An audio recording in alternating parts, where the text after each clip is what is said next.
When you buy a train ticket, it feels simple: a seat, a journey, a price. But that price is one of the most misunderstood numbers in modern transport. So let's follow the money. Where does your fare actually go? Most of us assume the answer is profit. Ask passengers how much of a fare a private operator keeps, and they'll guess anywhere from 5 to 40%, pocketed by shareholders and executives. It's the intuitive story. It's also almost entirely wrong.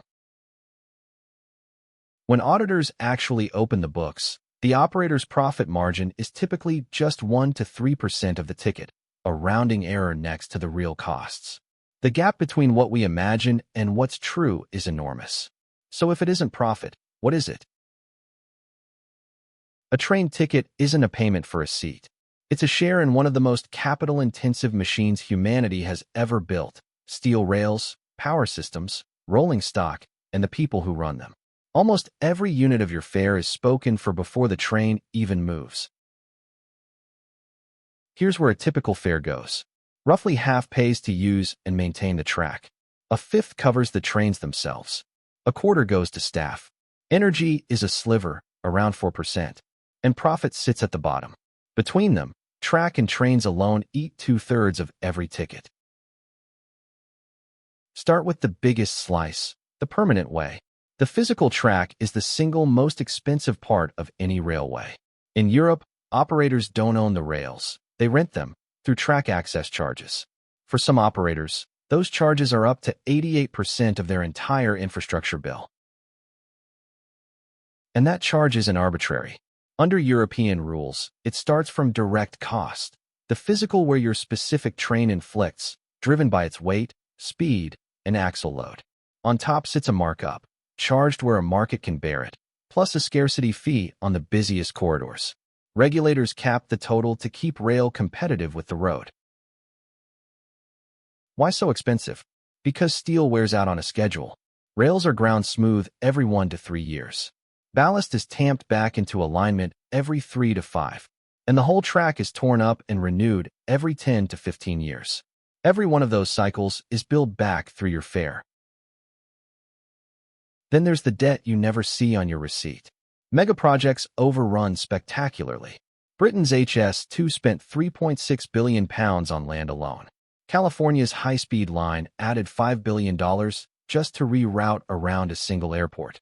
Someone has to pay that back. That capital doesn't vanish, it's depreciated. The cost of building the line, minus whatever it's worth at the end, is spread across its useful life, about 50 years for civil works. If the state doesn't absorb that debt, it flows straight into higher access charges, quietly inflating tickets for decades. The second big slice is the trains themselves, around a fifth of your fare. In Britain, operators don't even own their fleets. They lease them from rolling stock companies, the Roscoes, paying for the train sets and the interest on the loans that bought them. A single high-speed train set can cost €30 million. Keeping those trains running is its own budget.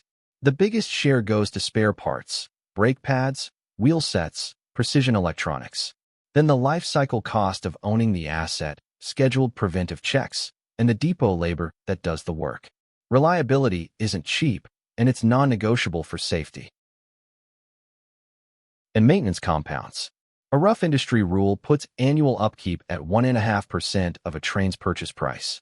On a €30 million train set, that's €450,000 every single year for a 25-year working life.